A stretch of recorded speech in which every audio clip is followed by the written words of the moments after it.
Jmenuji se Eva Karina Brožová, věnuju se rodokmenům a rodinné historii. Přivedlo mě k tomu samozřejmě to, že mám ráda dějepis, což má většina lidí, ale hlavně, že já jsem poměrně brzo přišla o oba rodiče a nějak jsem si potřebovala dorekonstruovat tu moji minulost. Takže jsem vlastně začala ve chvíli, kdy jsem měla poměrně širokou pozůstalost, ale zase jsem měla minimum lidí, kterých, protože zemřeli moji prarodiče, kterých bych se mohla zeptat. Takže jako to byla taková kombinace, že jsem začínala, v něčem jsem měla výhodu oproti jiným badatelům, ale zase v něčem to byla nevýhoda, že mi vlastně chyběla ta sdílená historie v té rodině. Tak tolik o mě a mám web rodinnáhistorie.cz. Kdybyste chtěli, tak tam mám i takovou kolonku, která se jmenuje Tahák k rodokmenu. Je to teda pro ty začínající, zejména, takže je to opravdu takové jako úvodní a kdyby ještě si chtěl potom třeba někdo něco zopakovat nad rámec toho záznamu téhle přednášky, tak může navštívit i ten můj web. Tak. A dostáváme se k části základy tvorbu rodokmenu. Abych vám to jenom vysvětlila, bude část o matrikách, o vůbec zdrojích, ze kterých můžeme čerpat, bude část o digitálních úpravách, co můžeme udělat s fotografiemi a ze skeny, aby byly pro nás přívětivější. Vložila jsem tam část o genetické genealogii. Teď jsem si ještě uvědomila, že jsem si pročítala tu minulou diskuzi, ten minulý chat a neodpověděla jsem paní Ivě Skalské na jednu otázku ohledně ženské a mužské DNA. Tak já se k tomu dostanu v té části, která je věnovaná genetické genealogii. Pak tam mám zase takový jako mini seznámení s kurentem a pak tam mám na závěr takovou malou přednášku, kterou jsem už sdílela minule a mně přijde hrozně jako užitečná, nebo možná je to i můj pocit, ale to je genealogie a část, jak vlastně liturgický rok, který dříve byl významný, vlastně žilo se podle svátků, církevních slavností, tak jak on se vlastně promítá i do těch zápisů v matrikách a do toho vnímání toho vlastně historického času. Abyste věděli. Tak. A rodokmen, takové jenom jako krátké představení. Rodokmen je vlastně takový jako předobraz, nebo já ho vnímám jako takový předobraz nás samých. Samozřejmě s těmi vzdálenými příbuznými máme už jakoby malou společnou shodu, vlastně tu genetickou shodu, ale je to takové jako opravdu intenzivní seznámení se s historií prostřednictvím vlastně těch rodinných linií. Je to takové jako poznávání historie skrze ty příběhy, které stojí v těch historických dokumentech. Tak to je takhle, jak vidím rodokmen. Tak. Já teď, když mám tady drobnou animaci, tak proto mi to vždycky takhle trošku trvá, než se přepnou ty slajdy. Tak. A pro začátečníka, nebo možná i pro někoho pokročilého, ale většina lidí využívá nějaké programy, pomocí kterých si to mapuje, protože vydržet s papírem nebo s Excelem je jako opravdu hodně náročné. Takže v dnešní době existuje hodně nástrojů, některé jsou online, některé jsou offline. A já pro začátečníky vždycky doporučuji MyHeritage. Tady to je ten, který je vlastně podtržený nahoře. Asi je to jako poměrně známý zdroj. Samozřejmě pak si člověk může vybrat cokoliv dalšího. Ale ten začátek si myslím, že je pro něj takový opravdu přístupný.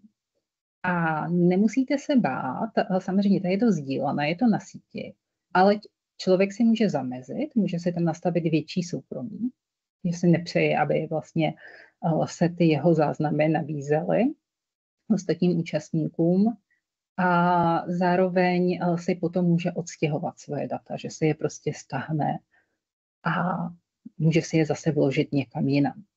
Ta bývá trošku problém s fotografiemi, to je pravda, ale ty záznamy, které ten člověk sám vloží, tak ty se prostě dají kdykoliv migrovat někam jinam. Ještě tady, se mi to načte. Když se mi to načte, ano. Tak tady je taková anketa, kterou jsme si dělali ve facebookové skupině, kterou spravuju. A vidíte, že opravdu hodně lidí využívá MyHeritage. Jo, nějakých 45%. Já nevím, kolik lidí se tady účastnilo, dejme tomu kolem 100 lidí tam hlasovalo. Takže ten MyHeritage jakoby v tom vede. Ač třeba já mám ráda i Ahnenblad, vyšlo tady 1%, který funguje offline. Jo. Zároveň tohle je opravdu takový přehled těch základních nástrojů, kterými můžete ten rodokmen vizualizovat, můžete si tam vytvářet diagramy, můžete si to nastavovat i různé způsoby zobrazení těch předků, jestli chcete rozrod, vývod a podobně. Umožňuje to i jako určité grafické úpravy, takže případně si ten člověk může, ten zájemce, zobrazit ten rodokmen i vlastně ve formě, která se dá použít jako k tisku na zeď nebo někomu jako dárek. Nedělám reklamu, jen to tak sdílím. Tak. A teď je taková důležitá část, kde hledat ty zdroje dat. Je všeobecně známo, že se čerpá z matričních knih, které jsou dnes dost digitalizovány a jsou dostupné v online archívech. Ale existují i další zdroje, jako jsou soupisy obyvatelstva, různé kroniky, protože třeba existují i školní kroniky. Pak jsou samozřejmě přihlášky trvalému pobytu, kmenové listy vojáků. A ty jsou zajímavé v tom, že tam máte i popis toho člověka, jako výšku, nějaké fyzické, jo, vlastně barvu vlasů, jo, nějaké záznamy, barva očí, já nevím, třeba stav chrupu a tak, že jsou to takové jako drobnosti, ale vy si potom můžete jako utvořit, ač nemáte fotografii, jistou vizuální představu o tom vašem mužském příbuzném. Potom jsou informace o hrobech, respektive o náhrobcích. Jsou prostě weby, kde se sdružují nahrané náhrobky a přepisuje se z nich text. A opravdu to může výrazně pomoci, když o tom hrobu vůbec nevíte, že existuje. A někdo vám ho vlastně nafotí, přepíše z něj ten text a když máte hodně velké štěstí, tak na tom hrobě může být ještě fotografie, tak to velmi může pomoct. A potom mám ráda, nebo i články z dobových novin, oni jsou dokonce i různé jako záznamy z různých spolků. Vlastně těch dokumentů je mnohem víc, než by se nám na první pohled mohlo zdát. Jo, potom člověk můžou vyplavat i různé pohlednice, jo, to věc náhody, někdo může prodávat prostě na nějakém zájmovém webu staré pohlednice a vy třeba zjistíte, že je to vlastně pro vás relevantní a tak podobně. Zdrojů je skutečně hodně a v dnešní době jich už naštěstí hodně online. A tady vidíte, jak to vypadá v matrice. Je to matrika narozených. Už jsem tenhle příklad používala několikrát, možná ho někdo viděl. Je to totiž hezký zápis, je čitelný, je napsaný latinkou a není v něm vlastně žádný zádrhel, žádné škrtání, žádné dopisování. Ten Josef František je můj pradědeček, tatínek mojí mateřské babičky.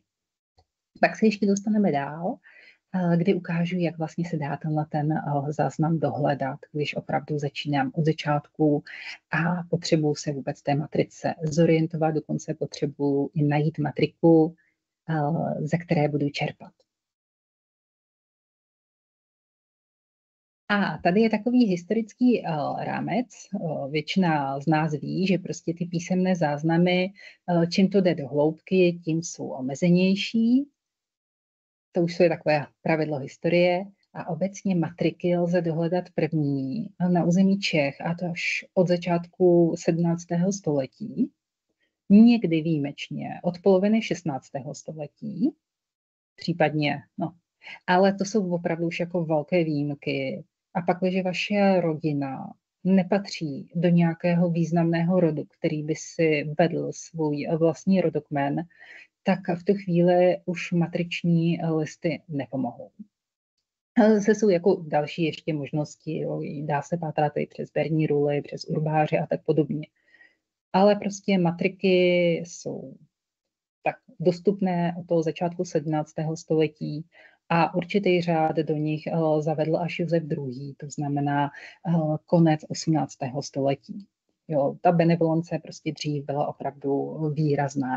Každý si tam mohl napsat tak trochu podle svých potřeb, co potřeboval. Tak. Matriky. Máme 3 základní druhy, to myslím, že je všeobecně známé. Matrika narozených, ona někdy splývá s matrikou pokřtěných, protože to byly církevní záznamy, protože se jednalo vlastně o lidi, kteří byli věřící, což byla vlastně drtivá většina občanů. Civilní matriky existují také samozřejmě, ale jejich menšina a potom samozřejmě jsou nejenom děti pokřtěné, ale děti narozené v rámci židovských obcí a tyto matriky jsou také přístupné a zdigitalizované. Existují dále matriky oddaných, matriky sňatků a matriky zemřelých. A každá ta matrika má svoji individuální lhůtu pro zveřejnění, protože tam platí ochranná lhůta. A nevím, jestli vám tě teď nezamotám hlavou, kdo to zná, toho to nepřekvapí, ale nepočítá se ta matrika její vlastně ukončení, to znamená kdy tam byl vlastně založen nebo zapsán poslední záznam, tak to je spouštěč té ochranné lhůty. Takže když je to nějaká obec, ve které je opravdu malá jako demografie, příliš dětí se nerodí a příliš občanů neumírá, protože prostě ta obec má nějaký svůj počet obyvatel, tak ty matriky můžou být dlouho vlastně blokovány tou ochrannou lhůtou. Takže s tím je potřeba počítat. A tady jsou ty délky ochranných lhůt. A u narození je to 100 let, asi se počítá s tím, že se občan může dožít 100 let, což by i korespondovalo s těmi 75 lety u knihy manželství, to znamená, že by se zase že to manželství by se odhadovalo, že by se uzavřelo v těch 25 letech věku, a pak je to 30 let u knihy úmrtí, což zase je s ohledem na ty pozůstalé. Když je ta matrika, ono se říká živá, to znamená, ještě není předána do archivu, tak se musí člověk obrátit na matriku, nikoliv na archiv, ale na matriku, která je příslušná té obci, tomu obecnímu úřadu, a tam si člověk může vyžádat o ty údaje. Údaje z těch matrik, které ještě nejsou ukončeny, se poskytují přímým příbuzným. Ovšem, trošku to záleží i jak který matrikář je milý, ochotný. Já jsem třeba takhle získala i diagonálně informace o vlastně příbuzných tety mého táty. Takže je to jako vždycky, jaká je tam benevolence, ale každopádně platí, že když si člověk z téhleté živé matriky chce něco ofotit a skenovat, tak se zakrývají ty ostatní záznamy, aby v tom byla preciznost a opravdu, aby fungovala ta ochrana těch ostatních záznamů, které mě jako žadatele v tuhle chvíli nemají co zajímat. Takže tak. A teď jsme u takové zajímavé otázky, jak teda překonávat tu časovou mezeru, kterou mám mezi těma matrikama, které jsou živé a tudíž nedostupné, pakliže se nejedná o mé přímé předky, a těmi matrikami, které už jsou v archivu a mohu si je fyzicky vypůjčit, a nebo už mám přístup k nim online. Tato mezera nastává u každého a dá se několika takovými jako kroky vyplnit, kdy samozřejmě pátrám v rodinné pozůstalosti. Zároveň, když mám koho se zeptat, tak se opravdu ptám, ač tam můžou být nějaké jakoby takové rodinné, neúplně pravdivé legendy. Využívám možnost ptát se příbuzných. a čtu si dochovanou korespondenci, hrozně věcí se může ukázat užitečných, včetně různých, já nevím, kde si někdo nechává nějaké kalendáře, do kalendářů se také psala spousta poznámek, protože prostě ten papír třeba v té rodině nebyl tak dostupný. Mnoho věcí z pozůstalosti se může stát velmi užitečným. A pro ty lidi, kteří hledají své příbuzné, kteří mohou být pravděpodobně ještě naživu, tak se dá využít evidence obyvatel, kterou vede Ministerstvo vnitra. Je potřeba tam dát oficiální žádost o zprostředkování kontaktu, ale tím, že Ministerstvo vnitra má veškeré údaje, takové ty, které se shromažďují běžně obyvatelstvu, tak má k dispozici, takže oni můžou, ať s tím příbuzným nejste v kontaktu, jo, vůbec nevíte, kde pobývá, mohou vám na něj, pak, když ten člověk žije, tak vám zajistí zprostředkování kontaktu za předpokladu, že opravdu vy prokážete tu přímou příbuznost. Tak to je ještě takový praktický návod, že někdy se lze zapojit i tímhle způsobem do pátrání. Tak, a tady jsem udělala obrázky z rodinné pozůstalosti, co všechno lze využít. Je to spíš tady jako pro takovou ilustraci. Tady vidíte protektorátní občanskou legitimaci mého pradědečka Alojze Pospíšila a od stejného Alojze Pospíšila máme jako pohlednici, nebo takový, jako by se řeklo, korespondiák, který psal z první světové války mojí prababičce, svojí manželce z lazaretu, vidíte Military Flag. A je to moc hezké, jak ji tak oslovuje milovaná manželko. Jsou to opravdu zajímavé věci, když máte takhle ty dokumenty letité. A tady vpravo nahoře vidíte takovou obálku, na které je něco, co bychom řekli dneska samolepka, ale je to prostě tehdejší taková ozdůbka, která se dávala na dopisy a je to dopisek z 19. století. A teď se dostáváme k tomu, kde pracovat tady s těmi online nástroji, kde pracovat s těmi digitalizovanými matrikami. Hledá se na úrovni krajů.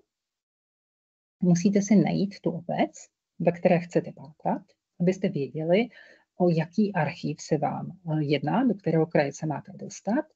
A v případě nejistoty, že nevíte, kam přesně spadá ta obec, anebo to může být obec, která už vlastně dneska neexistuje, tak je hezký web je i zaniklé obce.cz, kde můžete dohledat, co se s tou obcí stalo. Většinou se vlastně začlenila do nějakého většího územního celku.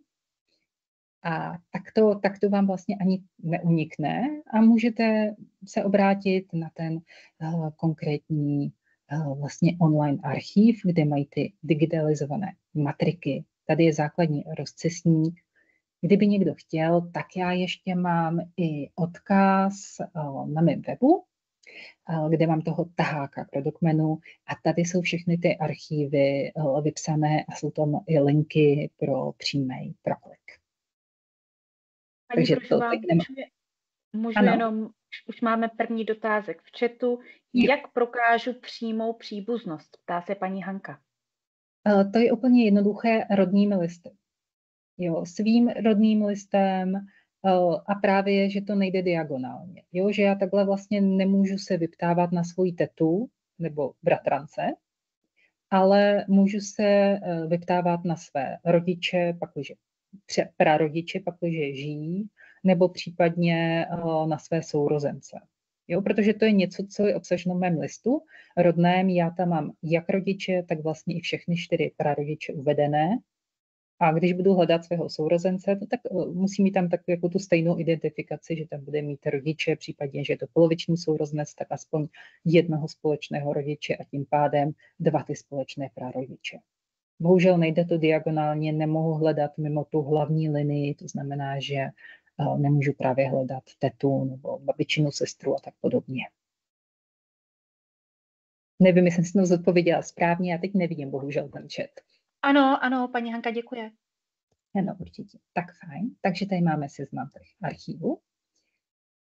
A tady pro ukázku, vypadá web archivu hlavního města Prahy. Vidíte, že je tam sčítání obyvatel, soupis pražského obyvatelstva, církevní a civilní matriky, protože právě existují civilní matriky. Jsou tam i různé písemnosti farních úřadů, což je taky jako další zajímavost, protože existovaly i vlastně kroniky různých farností a tam zase můžou být nějaké poznámky, které vám doplní ty matriční záznamy.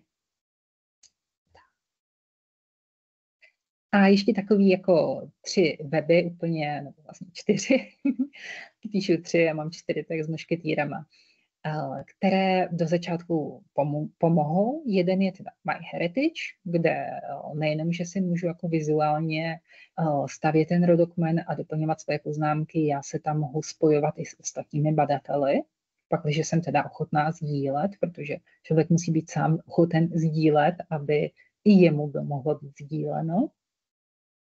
Potom jsou ty virtuální hřbitovy, to jak jsem říkala, ta databáze náhrobků, to je Billion Graves, je jich více, ale ten Billion Graves je celosvětový a dokonce je tam i vlastně uveden náhrobek mého dědečka, biologického táty, mýho táty, který emigroval a prostě je v cizině a dožděl by tam člověk těžko na ten hrob, tak já vlastně, oni to tam postupně aktualizují a já se pořád můžu dívat, jak ten hrob vlastně vypadá, protože ona je tam zaplacena taková jako hřbitovní služba, která se o ně má starat, takže já paradoxně si to můžu i takhle jako kontrolovat. Potom je Kramerius, online knihovna, tu provozuje Národní knihovna, a potom je také digitální knihovna, a tam se dá dohledat hodně zajímavostí. A co je pro mě takový jako důležitý, a ráda bych to doporučila i ostatním, jsou dobové tisky, protože dřív se mnohem víc zveřejňovaly informace, jakože sňatek nebo úmrtí, dokonce existovaly i takové ty soudničky, takže tam se dá také dohledat dost informací. Je hodně častý, že protože ta rodina byla na nějaké alespoň středostavovské úrovni, že právě oznamovala, to znamená narození, sňatky, úmrtí. A tady sdílím takové záznamy z digitální knihovny, jenom pro zajímavost. Tohleto už jsem ukázala v té minulé přednášce. Je to záznamy z května 45, hrdinská Vůcova smrt, to znamená, když se Hitler zastřelil 30. dubna, tak 1. května vyšlo, že to tady byla hrdinská smrt. No a potom už zase ty další články jsou jako takové už jako ironické, říše velkoněmecká, to je takové jako její parte, které bylo vytištěno v novinách. A tady vidíte, že zase už je revoluce a zase úplně se ten narrativ těch novin úplně jako obrátil, takže je to věc, která vlastně, jsou to ty stejné noviny, osvobozené české slovo, nebo předtím to bylo české slovo, ale strašně se tam prostě mění ten obsah den po dní, tam najednou získáváte úplně jiné informace. Tak jenom pro zajímavost, kdyby se někdo chtěl číst staré noviny. A potom je tady jeden jako dopis, který je takový smutný, ale já jsem se ho rozhodla taky dát do téhle prezentace. Je to dopis, který je v Národním archivu a je v archivu Terezínské iniciativy, což je při terezínský památníků se vlastně shromažďují osudy těch vězňů z Terezína. A to je takový, nevím, jestli to dokážete přečíst. To jako typický, bohužel udavačský dopis, kdy nějaká vnímavá sousedka, byla to rozhodně žena, se dne, nevidíte to datum, já jsem měla výstřižek, se dne 29. září 41. To znamená přesně 10 dní potom, co vešlo vlastně ve známost nebo v povinnost ustanovení Heydrichovo o povinném označení židovských obyvatel tou žlutou hvězdou s tím jéčkem.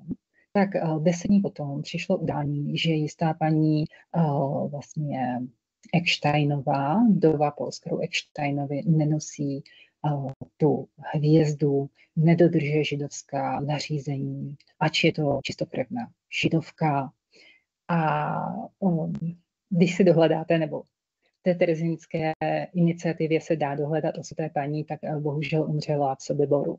takže takovejhle mělo dopad to udání. Možná by tam paní skončila v tom lustračním táboře tak jako tak, ale nastoupila tam brzy, tím se snižovala její šance na přežití, hlavně ten soubor byl vyloženě likvidační tábor a ona už měla takový jako černý puntík, že z toho Terezína hned další nebo následující den, to se taky, jsem si dohledával ty transporty, vlastně už byla rovnou přesunuta do toho souběboru, ač to byla paní, která jako byla fyzicky zdatná a byla to podle fotografií taková jako paní, která by při nějaké deselekci měla teda projít dál.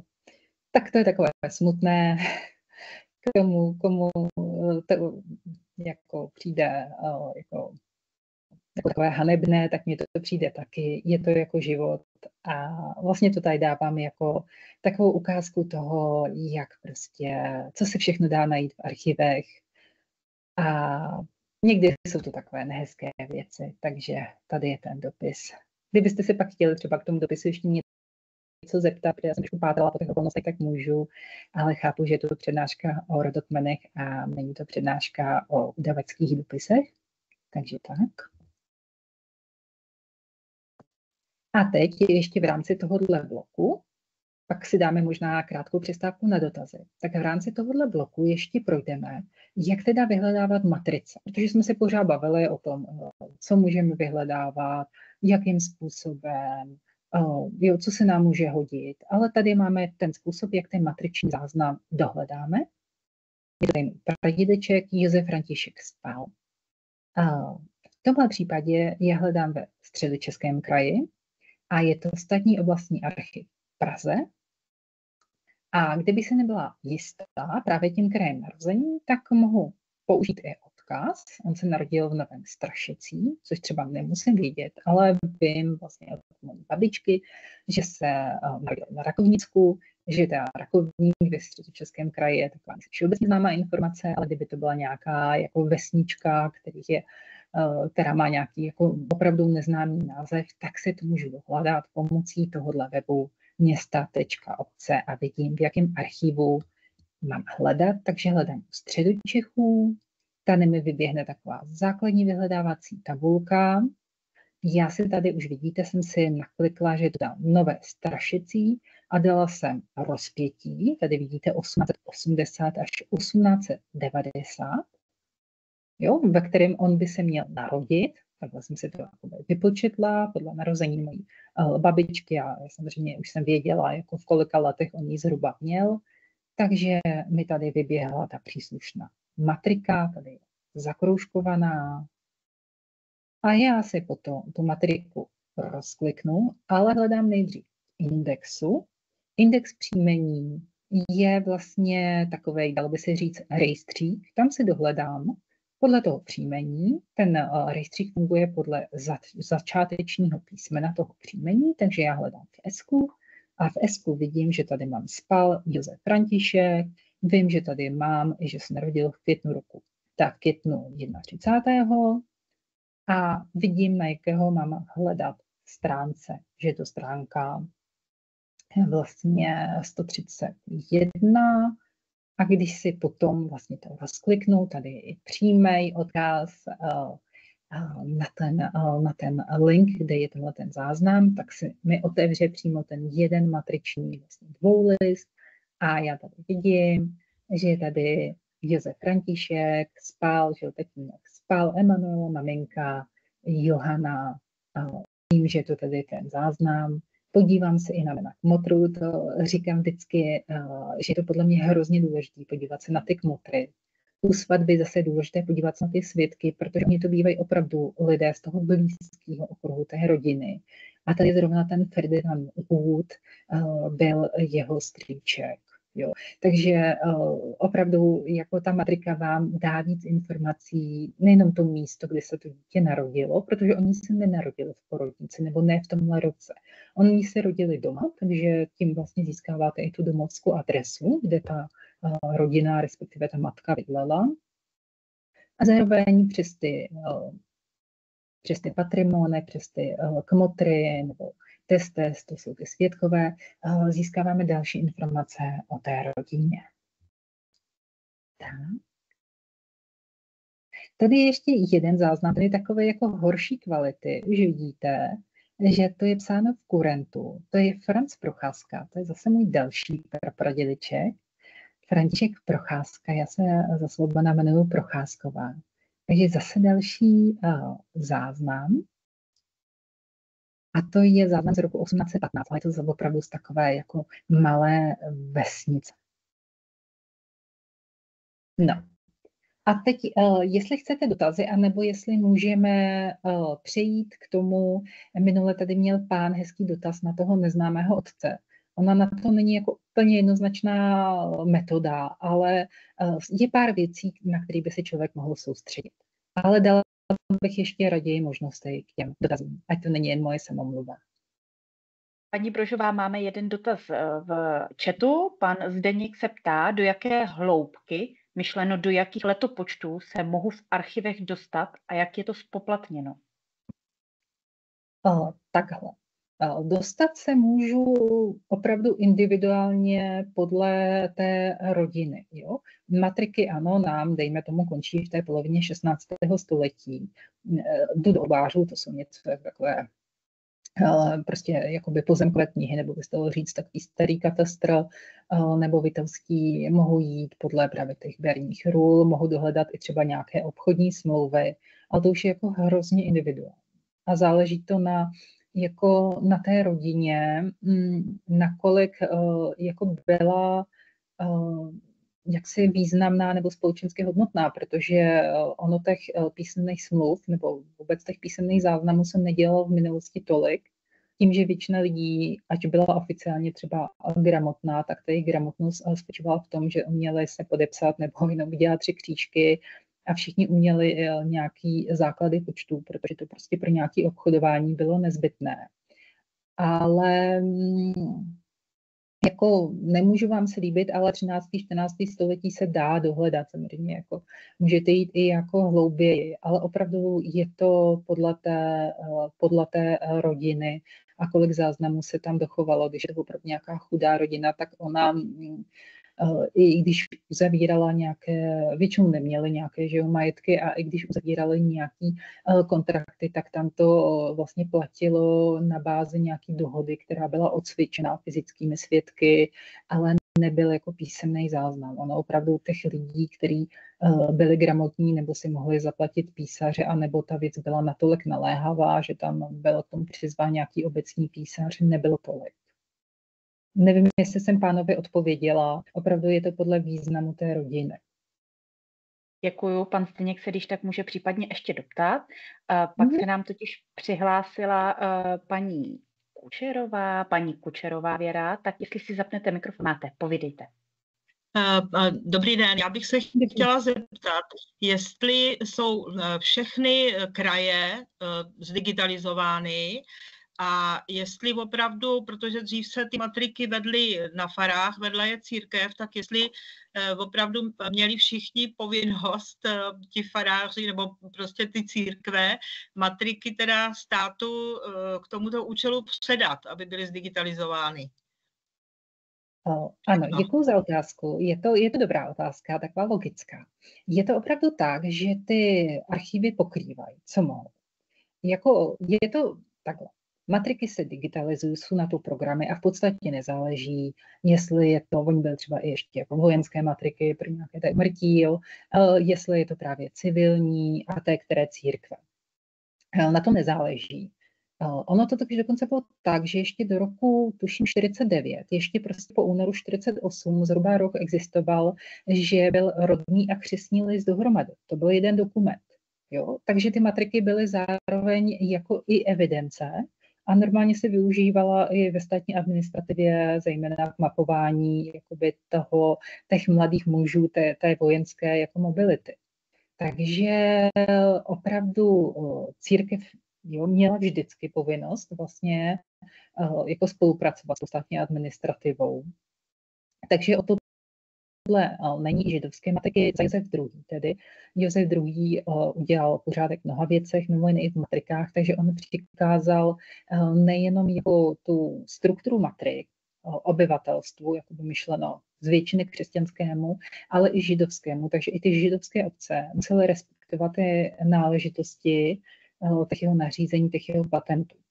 Takže ale, ještě je tam vždycky to ale, že se může stát, že nějaká ta matrika opravdu prostě se nedochová, že já nevím, schoří, splesniví, je povodeň, koušují myši. Ale ty matriky měly většinou opis, takže většinou je možnost prostě k tomu záznamu se dostat, ale není to úplně 100%. Ale v tu chvíli by se dalo sáhnout prostě po nějaké té farní kronice nebo obecní kronice, i tam by se dalo něco dohledat, zkusit sčítání lidu, soupis obyvatel. Jo. Ale prostě vždycky existuje taková ta možnost, že zrovna ta vaše matrika, případně zrovna tenhle matriční list bude okouzaný nebo ohořelý. Tak jestli to takhle stačí. Jako církev a stát měli povinnost spolupracovat a Josef II. To ještě velmi zpřísnil. Stačí, děkuji. Tak a v dotazech pokračujeme. Je tady dotaz od paní Jitky, zda byla uvedeno ve výčtu matrik i portafontium. Omlouvám se, nejsem si jistá, jestli čtu správně. Je, portafontium je, nevím, jestli jsem to dávala, ale každopádně oni takové ty weby jsou propojené a vždycky můžete jít jak portafontium, nebo můžete jít i prostě přes digitalizace, můžete jít i pak jsou takové ty weby jako Family Search a tam se také jako digitalizují matriky. Každý kraj má svou digitalizaci, prostřednictvím nástroje, který ono se zvolí, ale zároveň jsou k tomu ještě další jako možnosti. Včetně, já nevím, i pro ty zahraniční je třeba monastérium nebo matrikula, psáno matricula. Každopádně každý kraj je pokrytý. Super, děkuju. A rovnou budu pokračovat dalším dotazem. Paní Zuzana má takový trošku delší, už zapeklitý. Dobrý den. Mám sestavený rodokmen v MyHeritage a jelikož jsem narazila na ztrátu předka tím, že se mi 2 příbuzní vzali, tak mi MyHeritage hlásí chyby v konzistenci, jelikož tam vzniká duplicita. Jak v takovém případě postupovat a vkládat tyto osoby do rodokmenu, když jsou z různých větví? Já teda musím říct, že mám taky případ ve vlastním rodokmenu, že se mi to tam jako propojuje. No to v malých vesnicích se mi to potom propojilo, že tam zase jako 2 linie se spojily. Já nevím, jak jsem si to dělala, ale já myslím, že jsem si udělala, rozdvojila jsem si ty větve.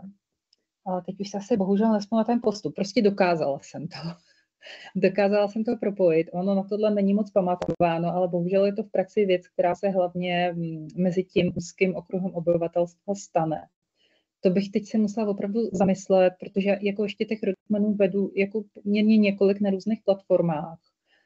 Asi teď nedokážu zodpovědět, ale jako to MyHeritage to umožňuje. Já teda musím říct, jako že ty automatické zprávy o té konzistenci nebo nekonzistenci dost jako vynechávám, protože někdy píše i nesmysly a navrch jako já když nevím, když někdo zemřel, tak prostě nepíšu datum úmrtí a ono by to potom hlásí, že tam mám člověka starého 250 let a reklamuje mi to. Tak vím, že když tam člověku svítí, že je tam nekonzistence, že to jako nic nevadí. To je jenom prostě nějaká taková červená kontrolka, která ve skutečnosti nic neznamená.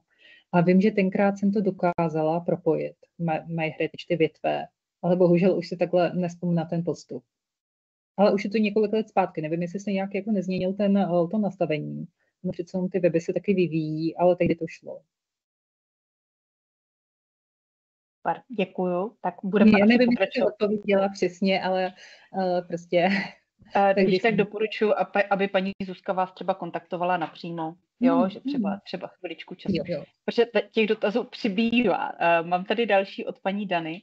Dobrý den, předek manžela se narodil v obci Pozdišovice v roce 1761 v Horních Uhrách, dle výpisu evangelických farářů.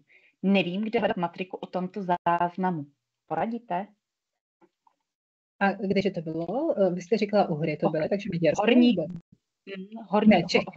Píše obci Pozdišovice, tak 1761. Takhle mi to hlavy nic neříká, ale zase podívala by se přes ty obce města, podívala by se jich přes ten zaniklé obce. Já bohužel takhle ty obce z hlavy nevím a vlastně kde vyjede ten okres a ten kraj tam hledám. Zní to česky, takže to bude česky, ale i kdyby to bylo jako na území tehdejšího Rakouska-Uherska, to znamená jo, Maďarsko, Polsko, kdekoliv, může to, dokonce to nemusí být ani jako název, ten název třeba může být v polštině, ale takhle se to jakoby překládá do češtiny, jo, že vlastně jako to působí česky, ale ve skutečnosti jenom překlad, tak vždycky se to už pak dá dohledat. Jenom si člověk musí opravdu ujasnit tu lokalitu, a nejdřív teda právě se zaměřit na ty Čechy, případně na Slovensko, najít si obci a když už člověk ví ten okres a kraj, tak vždycky nejen u nás, ale i v cizině samozřejmě existují prostě ty archivní zprávy, která vždycky ten archiv pokrývá nějakou lokalitu, tak už se tam dá obrátit. Já, jestli potom bych se k tomu dostala, tak třeba bych si ještě tu obec zkusila se dohledat, jo? Jestli kde jsme ji měli. Jo, ale takhle já teď úplně nechci přepínat, klidně si můžu jako tady i na ty obce, ale já se bojím, že se to úplně rozhodí to nastavení. Jasně. Cokoliv existuje, se nestratí. Jasně, tak další dotázek od paní Hanky. Kde se nachází opisy matrik? Také v archívech. Také v archívech. Případně by to mohlo být i jako církevním archivu, ale je zvykem tyhle dokumenty předávat, aby prostě ta evidence byla úplná, takže v archívech. Případně to může být ještě matriční úřady, možná soukromí badatele, když jo, ale většinou vždycky přes ten archiv. Super. Tak. Můžu další dotaz? Je to tady v požehnaně.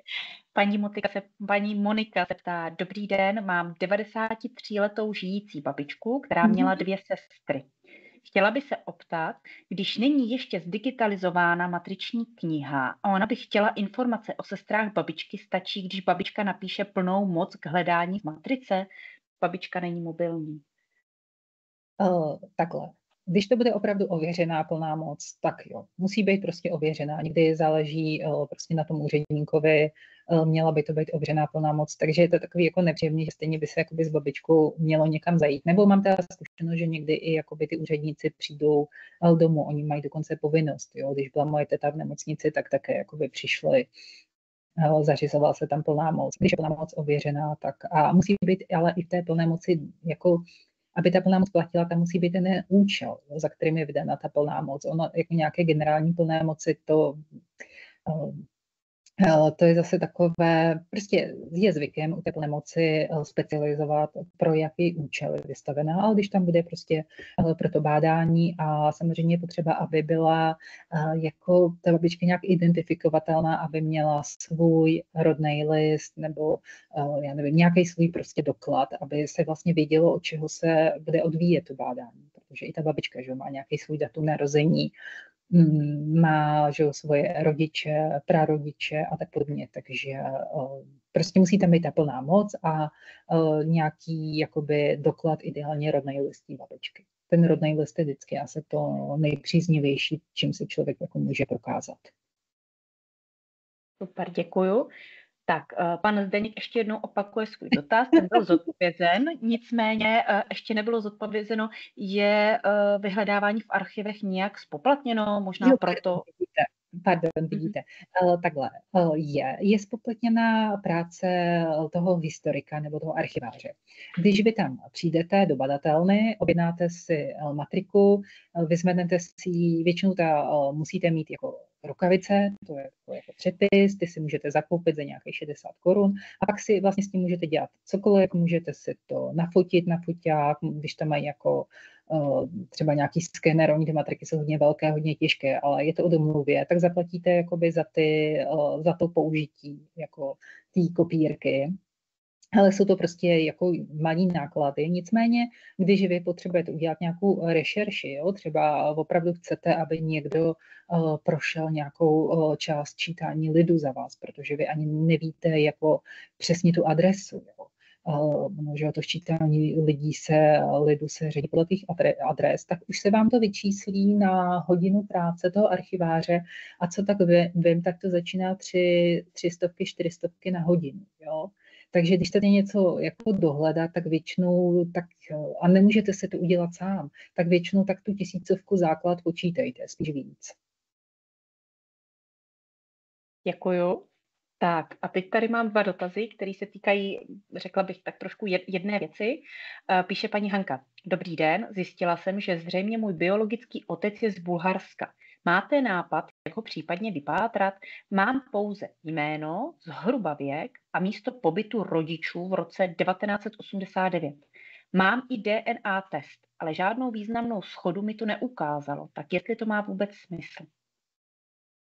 No, já tam ještě budu mluvit, tahle přednášce o těch DNA testech. Dělat se DNA test je strašně fajn, jako myslím si, že je to fajn krok, který paní udělala. Bohužel ono je to závislé na tom, kdo další jako sdílí ty své výsledky a bohužel to dneska není jako ještě moc známé a hodně lidí tomu jako nedůvěřuje a bojí se zneužitelnosti. Zneužitelnost může být asi úplně u všeho, takže i u tohoto. Takže bohužel těch lidí vzájemně ty výsledky moc jako nezdílí a kde jako není ten vzorek, tak bohužel to nejde. Takhle. Je to jako taková jako nemilá situace, to asi nemá význam říkat. Zase. V tuhle chvíli, když teda mi naopak selhalo vyhledávání, jinak samozřejmě ty testy člověk může nahrát svoje vlastně do víc databází. Jo? Jako, není to jako, že by si člověk, když má testy u tohohle poskytovatele, že by tu den nemohl dál svůj sdílet, ačkoliv zase tam vždycky záleží přesně, jaký to byl test, na co byl zaměřený. Jako nejsou vlastně jakoby, nedá se říct, že by nějaký test byl úplně univerzální, buď je prostě autosomální, nebo je to mitochondriální test, nebo je to zase test jako na Y, na tu nízkou linii. Takže já bych se v tuhle chvíli opřela o to poslední bydliště a opravdu bych jakoby pátrala, jestliže mám adresu, tak bych tam pátrala, protože zase záleží, co to bylo. Jestli to bylo jejich vlastnictví a nebyl to nájem, tak se dá většinou dohledat i historie těch nemovitostí, takže případně, jestli tu někomu prodali, tak ten nový majitel, jo, to opravdu i vy takhle můžete historicky pátrat vlastně v katastrech nemovitostí, ona se dělá i historie domů. Takže tímhle způsobem. No, vypátrat toho otce a udělat testy DNA, no, to je otázka, ale třeba ve výjimečných případech, když si ta rodina zachová ty vlasy toho pozůstalého, tak zrovna tu DNA se nějak dobře dá ten vzorek vlastně izolovat z těch vlasů. Jo? Ale to už je takové hodně jako komplikované. Musím najít, kdo tam bydlel, jestli mě zprostředkuje s tou rodinou a jestli teda není někdo z té rodiny, buď že by opravdu měli schované vlasy po tom člověku, anebo jestli by ten člověk fyzicky byl ochoten teda podstoupit sám ten test DNA. Je tam jako hodně neznámých. No, samozřejmě potom je taky jako otázka, jestli sami ty pozůstalí nebo ty příbuzní toho vlastně biologického otce také jako někde nepátrají, jako více zapojit do různých jako genealogických četů a diskuzí, jo, že sami lidi, mám zkušenost, kteří se zajímají o rodinnou historii, tak jsou zase ochotní i jako sami více sdílet, protože ví, jak je strašně těžký získat ty informace. No, asi bych potřebovala o tom vidět více, ale jako jestliže tady vždycky se říká, že člověk má začít tím pevným údajem a jestliže je pevným údajem v tuhletu chvíli ta poslední adresa a selhávajme testy DNA, tak zkusím maximum přes tu adresu. Super, tím si myslím, že jste asi odpověděla i dotaz paní Markéty, zda máte právě zkušenosti s hledáním zahraničí. Že ano. Jako s hledáním zahraničí myslíte matriku, jako by testy DNA? Spíš píše, že má otce také z Bulharska a ptá se, jestli máte zkušenosti s hledáním zahraničí. Jo, v zahraničí, když to Evropa, tak se určitě dá hledat v zahraničí, protože všichni mají jako povinnost schraňovat nějakou evidenci obyvatel. Je to na té komunikaci. Já jsem třeba sama hledala ve Francii, protože můj dědeček jehož teda hrob je mimo Českou republiku, tak jak emigroval, tak on se znovu oženil a oženil se s paní ve Francii, která byla vlastně sice už asimilovaná francouzská, ale byla se polského původu, takže jsem takhle jakoby spojovala to Francii a to Polsko. A jakoby šlo to, ale člověk někdy musí být už trošku jako i takový, jak to říct, neústupný, opravný, že jsem opravdu i psala na ty jako obecní úřady nebo prostě různé ty složky státní správy, nejenom ty archivy, ale jako nějak jsem se probojovala. I když ta paní měla příjmení jako rodný Padovský, což bohužel v Polsku je docela častý, tak nějak jsem ji jako dostala. Když je to v Evropě, tak se jako určitě pátrát dá. Navrch ten můj vlastně dědeček zemřel v Austrálii, takže to ještě dožil můj otec, takže jsme se pátrali i Sydney a také to jakoby šlo. Je to vždycky o té administrativě. Tak paní Hanka už jenom doplňuje k Bulharsku, že nemá adresu, ale má jenom město. Tatínek ani možná neví, že existuje a DNA test má na více místech nahraný. Tak teď už je to... Aha. Jo, rozumím. Tak když je test DNA nahraný na více místech, tak tím se paní vyčerpala možnosti, možná jsem to říkala příliš naivně, jako, že jsem věřila, že ještě tyhle ty možnosti má třeba před sebou. Já bych to udělala úplně stejně taky, když bych hledala, tak bych opravdu to svůj DNA dala ke sdílení, kde to jenom jde, abych si zvýšila tu pravděpodobnost. No, zase, no, tak když je to teda město nebo ta obec, tak zase je tam nějaké ščítání lidu, jde o to, jako nakolik je jisté to příjmení, je to nějaká zkomolenina. Jo, zase bych se spojila s tím obecním úřadem, s nějakou jejich matrikou, s nějakým jako jejich archívem.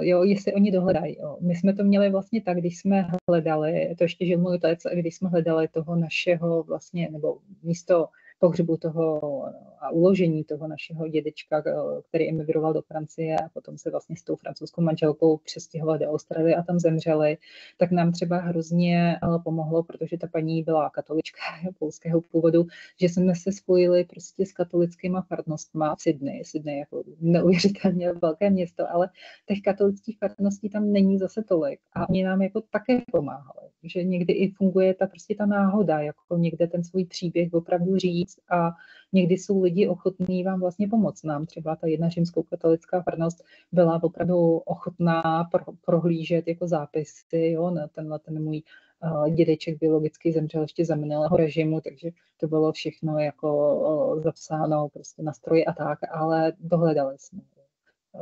No, asi nedokážu víc poradit, je to trošku jako u takové té úpornosti, ale nemít adresu jako nehezké, tím nám jako vypadává rovnou hledání podle toho konkrétního domu nebo usedlosti, ale pořád jako ta obec zase musí mít nějaký svůj i historický soupis obyvatel. Děkuju. Tak zřejmě poslední ještě dotaz v tomto bloku. Od Verči, dobrý den, pokud vím datum a místo narození mého prapředka, ale nedohledala jsem ho v té dané naskenované knize, která odpovídá časovému úseku a místu, kde jinde mohu ještě hledat. Že nebyl v té matriční knize. Ano. Takhle. Jako oni jsou někdy jako určité nepřesnosti. Třeba se stává, nebo ty záznamy jsou, nechci paní podezřívat, věřím, že hledala jako poctivě, ale někdy je to tak, nebo vždycky je to tak, že ten matrikář to psal za sebou, tak jak mu chronologicky ty lidi vlastně jako, že ten matrikář byl většinou ten farář, jak mu ty děti přinášely ke křtu, jo? A byly prostě, já nevím, když to dítě narodilo v zimě a bylo tam trošku jako, jo, nějaké obavy, nebo tam nebyla ani doprava, někde zapadaly sněhem, tak se stávalo, že ty děti k tomu křtu, ono skřtil do 3 dnů, jo. Ale stalo se, že ty děti i přinesly později a vy třeba potom už to dítě jako máte v jiném měsíci, protože vy tam máte datum křtu a ty rodiče řeknou datum narození, ale prostě chronologicky je to seřazeno podle toho křtu. A stejně tak, kdyby to bylo nemanželské dítě, tak oni se často dopisovali jako na zadní stránky těch matrik, jo? Tak jako byly tak trošku jako na okraji. Nebo je možné, že existují třeba ještě 2 exempláře té matriky. To jsem taky jako zažila, že prostě z nějakého důvodu, jestli se jim ta matrika ztratila nebo tak se založila ještě jako jedna a pak se jako dopisovalo do 2. Jo? Může být několik možností, a nebo jestli se to vyhledávalo na základě indexu, to znamená právě toho seznamu těch příjmení, tak je třeba možné, že tam byla ta stránka jako blbě uvedená. Oni ty indexy se taky dělaly jako často tak jako docela na koleni a nějaký řádek jim tam mohl ulítnout. To taky je, co mě k tomu tak jako napadá. Děkuju, takže nezdávat se a hledat dál. A mezi tím ještě se nám tam přihlásil pan Kotal a poprosím, jestli teda by to mohl být už poslední dotaz, ať ještě stihneme dojet prezentaci. Takže pane Kotale, je to vaše?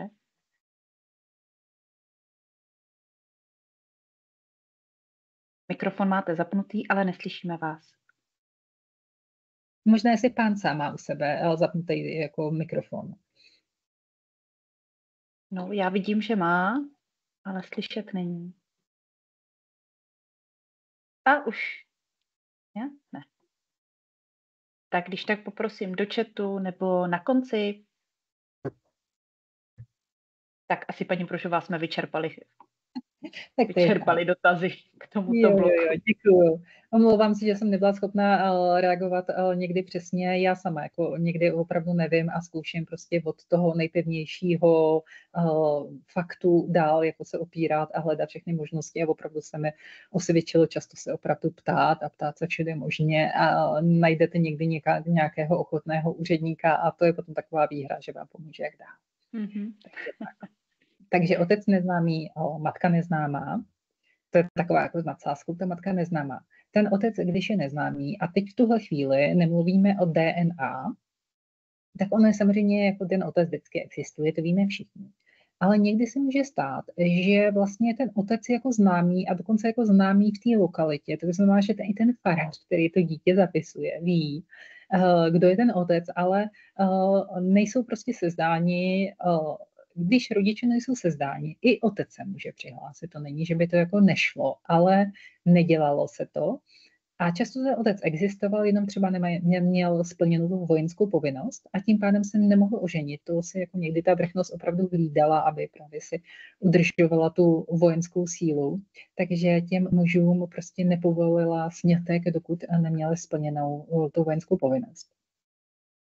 Takže třeba ten otec byl opravdu známý. Někdy si tam ten farář dokonce může udělat nějakou jako poznámku v ideálním stavu.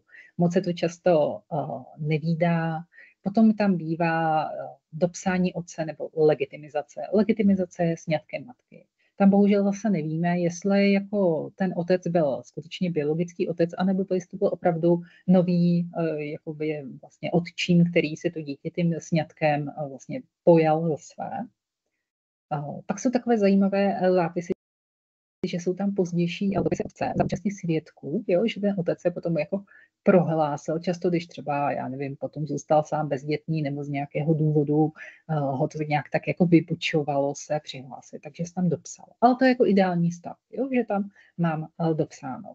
Někdy je i právě taková indicie, když ten farář udělá poznámku, když tam je to otec neznámý, ignotus, tak to jako znamená, že o něm neví ten farář a opravdu jo, je to otec, který sice existuje, ale je to chiméra. Ale když tam třeba napíše, jo, že nebyl uveden, tak to jako naznačuje, že to může být někdo z toho okruhu. V případě, což jsem jako viděla snad jako úplně jenom párkrát se dá napsat i ten pater notus, to znamená, že otec známý a to znamená, že je to jako vědomně zatajení nebo je to součástí, já nevím, zpovědního tajemství a tak, takže on to ten farář ví, ale nemůže to sdělit. Jo? Tak to je taková, jakoby, taková základní jako charakteristika toho, co ten otec neznámý jako může vlastně znamenat.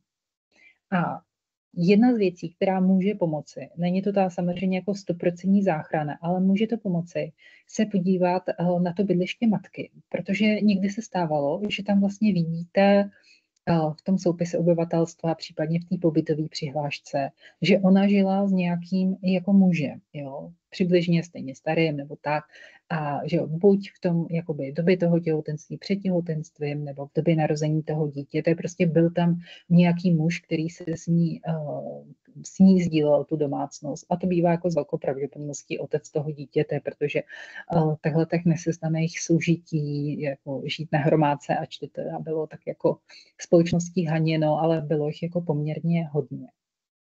Tak to je jedna možnost, podívat se na trvalé bydliště té matky, jestli s někým nezdílela to svoje bydlení. Potom domovská obec matky. Domovská obec měla povinnost se o člověka starat, samozřejmě ta starost byla většinou hodně formální, ale měla, to znamená, i když se ta matka přistěhovala právě z důvodu toho, jakoby toho, že byla těhotná s tím nemanželským dítětem a třeba jako už nemohla v té své dosavadní obci jako být, ono se stávalo, že hodně těch nemanželských dětí se proto rodilo v Praze, případně ve Vídni. Hodně se rodily, že ty děti služkám. A ona, když byla opravdu ve finanční nouzi, tak mohla prostě podat vlastně žádost o pomoc té své domovské obci. A samozřejmě, jak to tak bývá, tak vždycky je zájem jakoby chránit tu obecní, městskou, jakoukoliv pokladnu. Takže ona už jakoby tam byla tlačena, aby jako zkusila toho otce identifikovat. Jo? Taková jako politika. Takže ona tam mohla, když se potom hledají nějaké obecní záznam, i toho otce uvést, ačkoliv nebyl v matrice, ale čistě jakoby pro vyrovnání nějaký svojí žádosti a její opodstatněnost, tak mohla toho otce uvést. A nebo, když to došlo tak daleko, to už Josef II. Umožnil, aby matky mohly žádat o určité výživné. Většinou se to samozřejmě nedělalo, ženy se toho bály využívat, že jo, bylo to jako poměrně ponižující, ale když ta žena byla opravdu jako hrozné situace a věděla, že třeba jo, by jí to poskytlo aspoň nějaký jako procento naděje, tak opravdu mohla až u zemského soudu jakoby žádat. Takže a zároveň zase, když to dítě bylo jakoby sirotkem, to znamená, že už jako přišlo o tu matku, tak někdy ten otec byl ochoten platit to výživné. Jo? Když prostě to byl nějaký člověk, který byl jako trochu slušný, tak a to zase může být uvedeno, může a nemusí v tom sirotčím spisu. Jo? Takže jsou ještě možnosti, jak takhle přes nějaké úřední dokumenty také dohledávat. A tím jsem probrala otce neznámého ne z hlediska DNA, ale z hlediska těch možností, že právě dá se to hledat ještě přes to bydliště matky nebo případně přes nějaké dohady o výživné. Takže tak. A pak je tady druhý příklad, to je matka neznámá. Matka je vždycky známá, ale jsou případy, kdy prostě jako je to trochu zamotané. A to je takový příběh, do kterého už je vložena DNA. Možná ho některý znáte, bylo to v České televizi, byl takový jako dokument a opravdu byla taková jako anamnéza. U ženy Němcové vždycky byly pochyby o tom, zda byla vlastní jako dcerou vlastně manželů Panklových, zejména pana Pankla, protože paní Panklová, ač jí bylo dítě jakoby připsáno, tak v té době nebyla vdaná.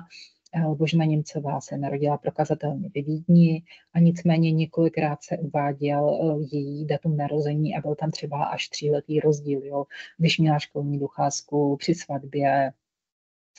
A bylo tam takové jako podezření, že se narodila dříve, než bylo to uváděno, protože byla nějaká snaha zakrýt jejich původ. A potom tam byla taková jako další dimenze, že ta rodina Panklových výrazně podporovala ty manžele, opravdu výrazně, jo. Dokonce proplácela léky speciálně pro tu vlastně malou boženku, tehdy Barborku, jo, opravdu hýčkala si toho jejího tatínka, nebo jestli říct administrativního tetínka, jako toho kočího. Ta rodina měla nadstandardní poměry, takže mnoho badatelů vlastně uvažovalo, že to buď byla nemanželská dcera přímo té kněžny, Kateřiny Zaháňské, anebo její mladší sestry Dorotej, protože oni byly jako společenské a šlechta to často dělalo, že tam se ty manželské děti jako dali na vychování, ale zase tak, že se jim zajistila nějaká jako úroveň toho jejich živobytí. Tak a bylo důležité, že tedy souhlasili potomci Boženy Němcové, dali souhlasy a proběhla taková anabáze, A když si vzala vzorek vlasů z Boženy Němcové, existují kosterní pozůstatky, ale zároveň existují i vlasy a to je vždycky jako dobrá stopa, tam se poměrně snadněji se dá i z DNA. Aby to byla ta shoda jistá, tak se to ověřilo se vzorkem vlasů jejího syna Hinka, protože to bylo jedno z těch jejich 4 dětí, které ona přežila. A byl prostě takový jako dobový zvyk, že když to dítě zemřelo nebo nějaký potomek, že se ty vlasy ustřihly a takovou jako památkou se to vlastně nosilo s takovým jako medailonku na krku, takže ty vlasy byly také dostupné.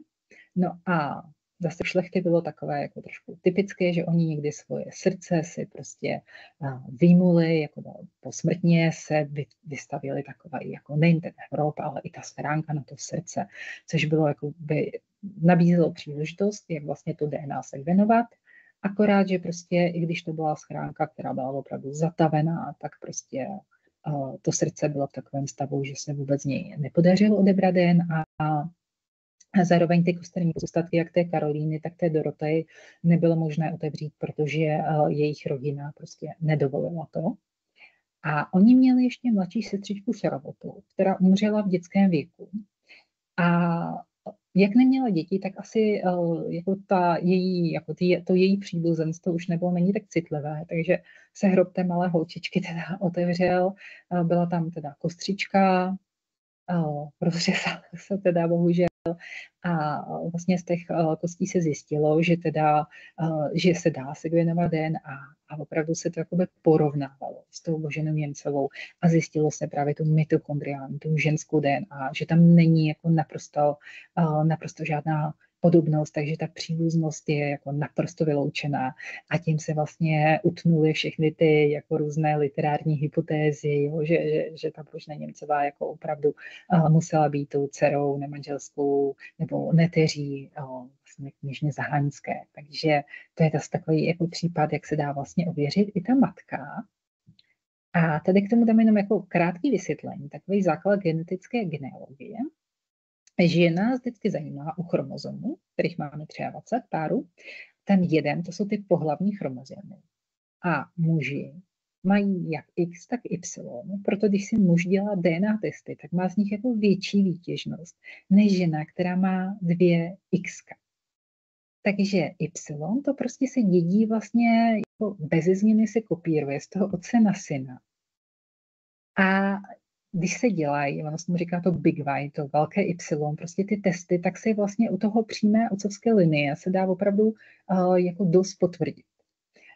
To X, to je takový jako chromozom, který je také důležité, ale on vlastně pomáhá v tom autosomálním testu, což je takový jako test, který je jakoby všeobecný, ve smyslu, že spíš jako něco jednoznačně potvrdí nebo jednoznačně vyloučí, ale taková ta pravděpodobnost shody v ní je jakoby problematický. Akorát je ta výjimkou, když je to čistě ta ženská linie, ta mitochondriální, která jde potom X, protože žena má 2 X, tak tam se to dá také vlastně prokázat. A to je právě to, co se dělalo u Boženy Němcové, že se vlastně zkoumala po ženské linii, ta jejich příbuznost a to, že se ověřily vlasy s jejím synem je úplně v pořádku, protože ona mu předala svůj vlastně chromozom X, chromozom Y musel mít od svého otce pana Němce.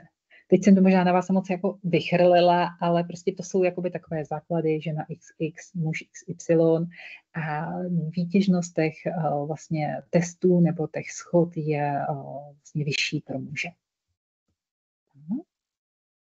A teď přicházím, jak si ulehčit čtení starých zápisů. Pokusím se toto vzít teda trošku asi rychleji, aby jsme trošku vyšli s tím časem. Já jsem to říkala asi minule, kdo byl teda na téhle přednášce. Jde o to, že než vlastně přistoupím k čtení nějakého záznamu, než se jako naučím kurent a můžu se na něj spolehnout, tak vždycky se to dá zjednodušit. A já to můžu zjednodušit tím, že si vlastně ten dokument, než ho začnu číst a než se začnu trápit svoje oči, tak já se ho prostě prohlídnu, dám si nějakých 30 sekund, abych ho tak jakoby nasála a podívám se, co se mi tam opakuje, co můžu jednoduše určit, což většinou bývají čísla nebo křestní jména, hledám opakující slova, protože na nich vlastně si můžu natrénovat ten rukopis toho písaře, právě, že on vždycky, každý, jak to psal ručně, má nějaký svoje modifikace těch písmen. A jakliže jako přijdu na ten jako vzorec, jak on píše, tak mi to opravdu velmi usnadní situaci. Takže to je takto. Potom, když ten dokument mám, jsou další jakoby, možnosti, jak se to jakoby usnadnit, ulehčit svým očím, že se třeba používám, když to máme jako fyzicky, tak můžu používat lupu, protože na počítači, jo, se zoomu, zvětšu, tak stejně tak se prostě vezmu lupu. Existují lupy, které zároveň mají v sobě světýlka, takže já se na to ještě posvítím, jo, můžu používat barevné folie a tak podobně. Tak. Tady máme zvýšení čitelnost dokumentů, potřebu dostat co největší DPI, to znamená to rozlišení těch bodů na ten palec, akorát já zase musím počítat s tím, že čím víc mám rozlišení, tak tím víc mám vlastně velký ten soubor, takže při nějakém ukládání na to musím pamatovat. Minimálně by to rozlišení mělo být aspoň 300, ideálně ještě větší, protože vlastně, když to fotím foťákem, jo, ono to umožňuje, většina skenerů to taky prostě umožňuje, jenom se to člověk musí jako nastavit předem, prostě, aby s tím se dalo lépe pracovat, tak vždycky v tom výchozím stavu musím udělat to maximum, které můžu udělat. A úplně takovou základní úpravou není ostrost, ač většina lidí jako upřednostňuje, je to kontrast. Jo? Prostě vystoupíme víc to světlé od toho tmavého a tím pádem i ty písmena, nebo když je to nějaká nejasná fotografie, já tam mám prostě přesnější ty obrysy. Někdy i třeba se to můžu zesvětlit nebo stmavit. Tak, tady je užitečný web Fine Tools, psáno Pinetools, ale existuje spousta webů, který to udělá online, takže teda tam dáváte něco, co není vyloženě osobní a nebude to vás mrzet, kdyby prostě cokoliv se dá na internet, je trošku taková ruleta, takže úplně osobní věci bych tam nedávala, ale prostě když je to nějaký zápis z matriky, který stejně zkoumá x lidí, tak bych se toho nebála. Tak.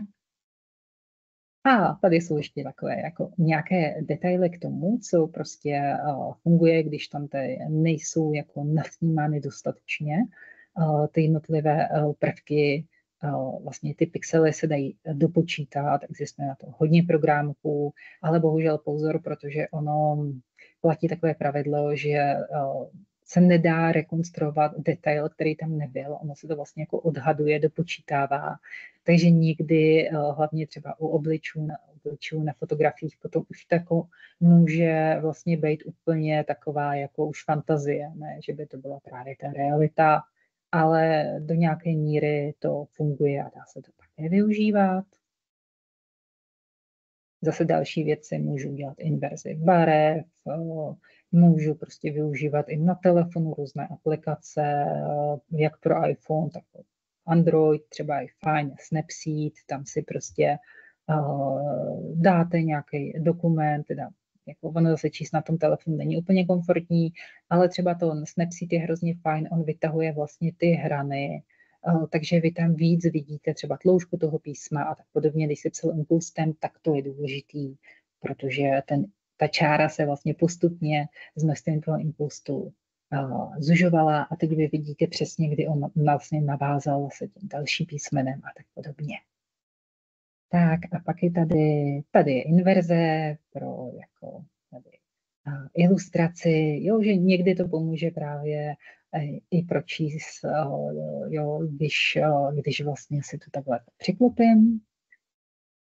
A tady zase můžu si další úpravy, jo, nemusím být na to grafik, můžu si tam zvýraznit stíny, můžu právě přidat ten 3D efekt, ten hodně pomáhá, že já vidím vlastně tloušku právě toho inklustu opravdu velmi dobře, takže já můžu vlastně identifikovat tu pořadí těch tahů, což je vlastně hrozně fajn, protože každý písmeno se začínalo, jo, z pravého horního rohu, z levého horního rohu a já to tam takhle ještě můžu vidět, takže více můžu rozhodnout. Jako když se nejsem jistá, tak jaké slovo to výsledně může být. Takhle.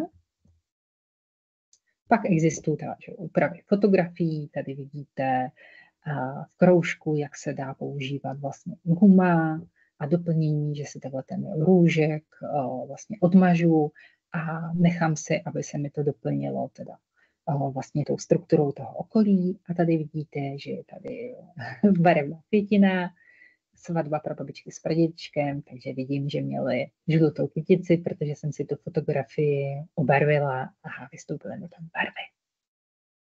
Tak, a teď zase půjdeme detailněji na matriky, nebo jestli chce někdo ještě položit, prosím, dotazy ohledně vlastně těch způsobů, jak si zvýraznit a usnadnit vlastně ty texty nebo ty obrázky.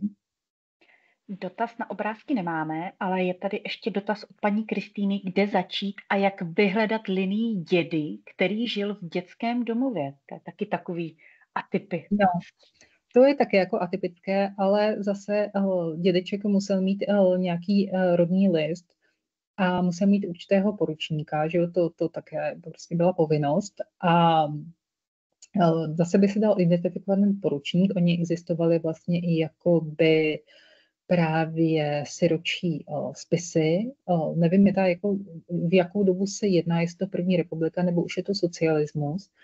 Každopádně je to těžké, ale minimálně ta matka by se dala jako alespoň částečně dohledat, buď je někde jako uvedená, nebo prostě zemřela, takže jo, zase není až tolik jako dětí, které byly vyloženě jako někde položený na schody kostela. To se dělalo opravdu tak do poloviny 19. století. Pak už to vždycky muselo jít jako nějakým úředním spisem, že jí to dítě bylo odňato, nebo právě, že oba rodiče zemřeli, nebo nevím, emigrovali, to je taky možnost. Začala bych prostě tímhletím způsobem zase jako co nejvíc získat informací úředně, jo, dá se skontaktovat i ten dětský domov, jestli ještě existuje, a pak, když neexistuje, tak zase musel ty svoje údaje někam předat. Prostě Paní Prožová, omlouvám se, že vám do toho skáču, paní Kristýna doplňuje, že rodný list se bohužel ztratil, asi sirotek. Jo, rodný list se ztratil. Takhle, rodný list se sice ztratil, ale ten dědeček musel mít nějaký datum narození a musel se někde narodit, jo? Buď doma nebo v porodnici, takže on jako musí existovat. Jestli aspoň víme to datum narození, že by se dalo to dohledat právě třeba v matrice, tím, že je paní přímá příbuzná, je to vlastně po té přímé linii, tak má mnohem jako větší vyjednávací možnost při tom pátrání. Jestli můžu zeptat, jestli víte ten přesný datum narození a místo, nebo odhadujete. Počkáme, že tu nic není. Klidně, paní Kristýno, můžete na mikrofon, jestli chcete, můžete.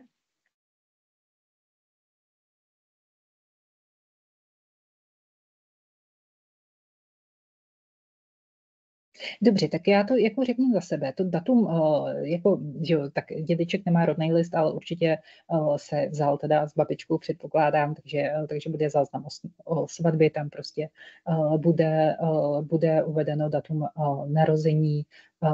Ta svatba se dá dohledat už tím, že je právě paní přímá příbuzná, tak je to fajn, takže i když to bude v živých matrikách, ona, když přijde se svým vlastním rodným listem, kde tohohle dědečka bude mít uvedeného, už má jako velmi dobrou vyjednávací pozici, takže nějakým způsobem se dá dohledat datum narození a případně i místo a tam zase pátrat. Jo, musí být záznam o narození toho dědečka, tam buď musí tam být nějaká identifikace těch rodičů, jo, že třeba ten otec byl neznámý, ale musel se fyzicky narodit nějaké matce, jo, mohl to být třeba údajně i jako to za socialismu to tak nebylo, ale dřív historicky za první republiky třeba to mohl být jako utajený anonymní porod, ale vždycky ta matka prostě, jo, to dítě se muselo někam přihlásit, někam oznámit. Když byl vlastně ten sirotek, tak ho většinou dali jako pokřtít, takže zase musí být záznam o tom o křtu a tak podobně. Takže bych hledala, taky bych zapojila DNA testy ale snažila bych se prostě dohledat maximum z těch úředních dokumentů. A jak říkám, i ten dětský domov, i když by byl třeba zrušený, tak ta jeho kartotéka zase musela někam přejít. Všechno se, jako tyhle ty dokumenty se teda neskartovávají. Takže jestli je to zásadní odpověď. Ne, v pořádku. Ještě tady máme teda jednu reakci, spíš takový doporučení. Pan Jan Hinský vás zdraví a výborný program pro úpravu fotek je český Zoomr. Mohu vřele doporučit, píše.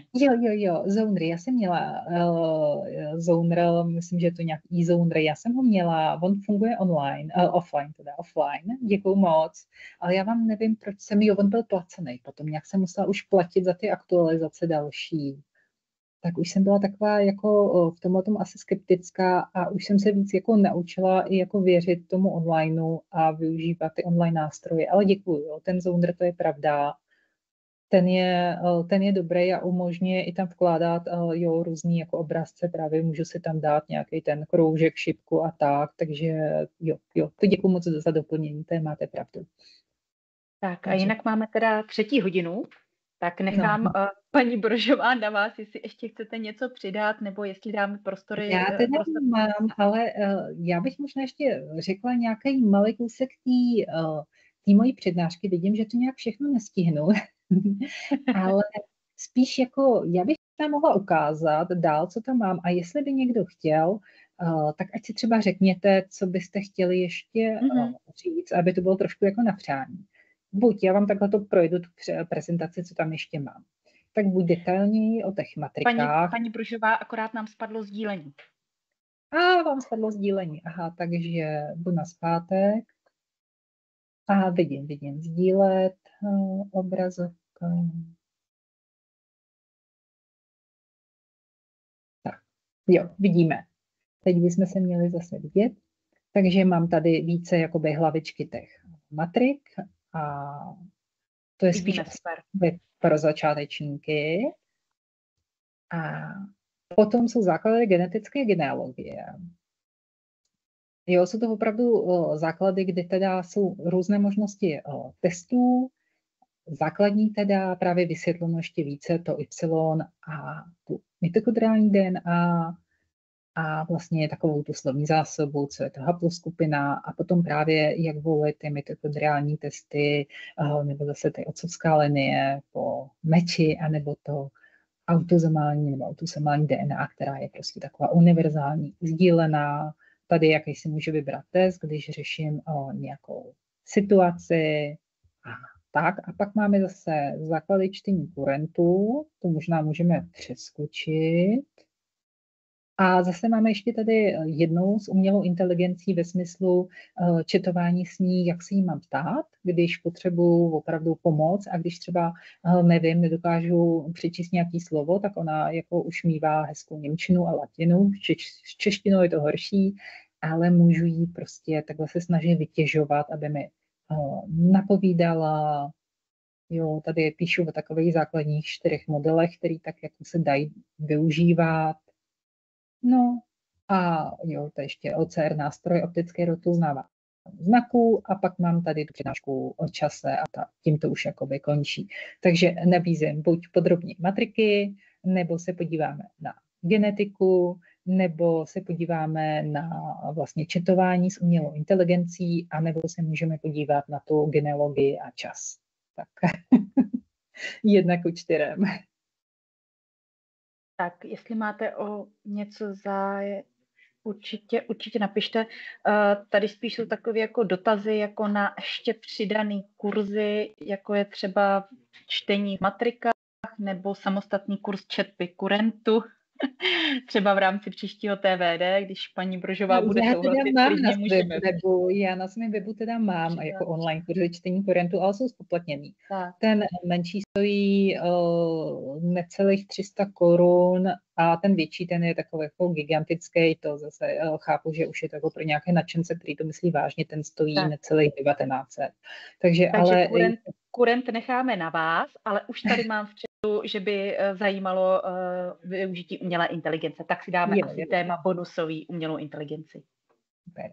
Tak jo, takže si dáme umělou inteligenci. Já teď musím vyběhnout jen trošku nahoru. Tak, tady už to máme.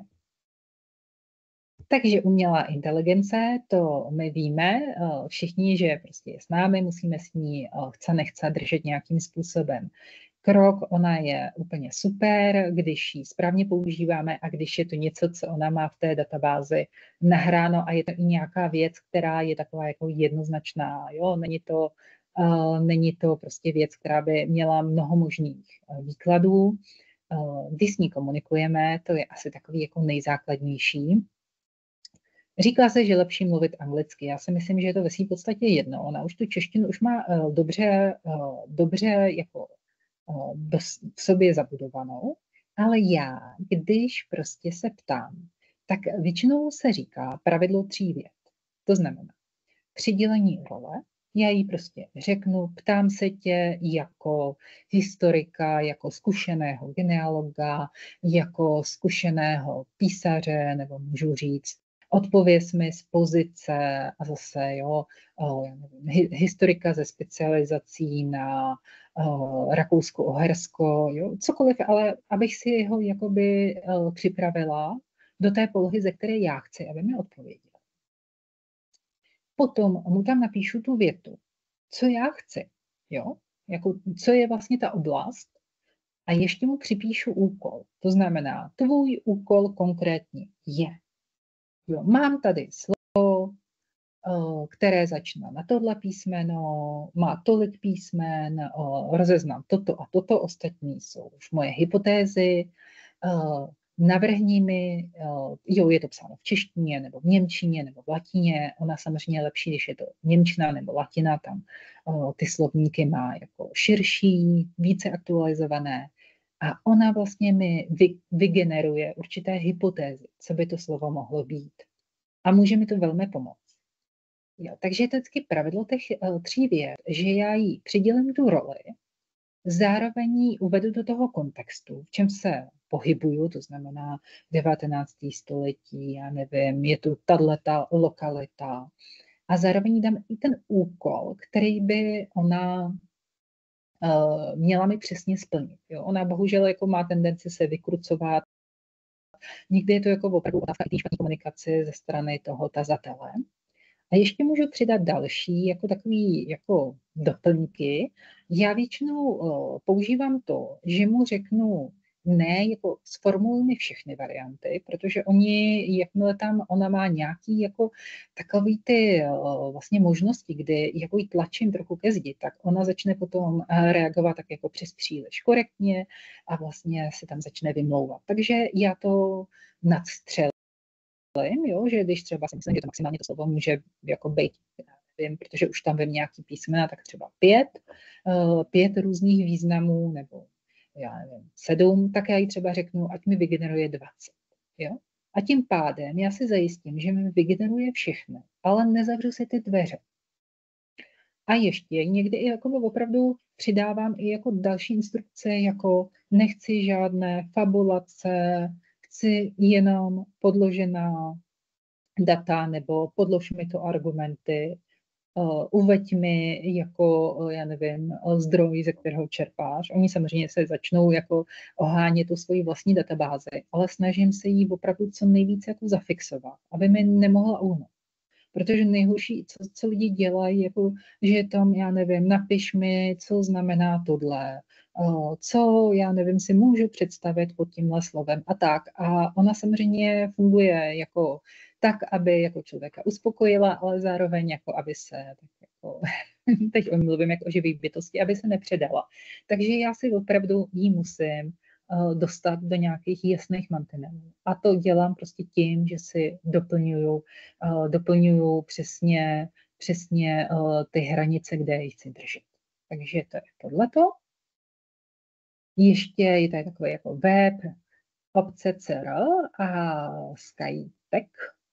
Jo, vy potom to budete mít tu databázi k dispozici. A to je jako fajn vyhledávat, že kde já, když nevím nějaký slovo, který je vlastně název té obce, tak to je jako úžasně vymyšlený, že já tam můžu psát nějaký slova a teď uvedu, začíná to, končí to, je to v těle toho slova a začnu vám tam nabíhat ty obce. Jo, to je taková jako úžasná věc, takže někdy, když hledám název nějaké obce a nemůžu ho přečíst, tak než bych jakoby se dohodoval s umělou inteligencí, tak já si to můžu nahrát přes tenhle web. Takže to jsem řekla takto.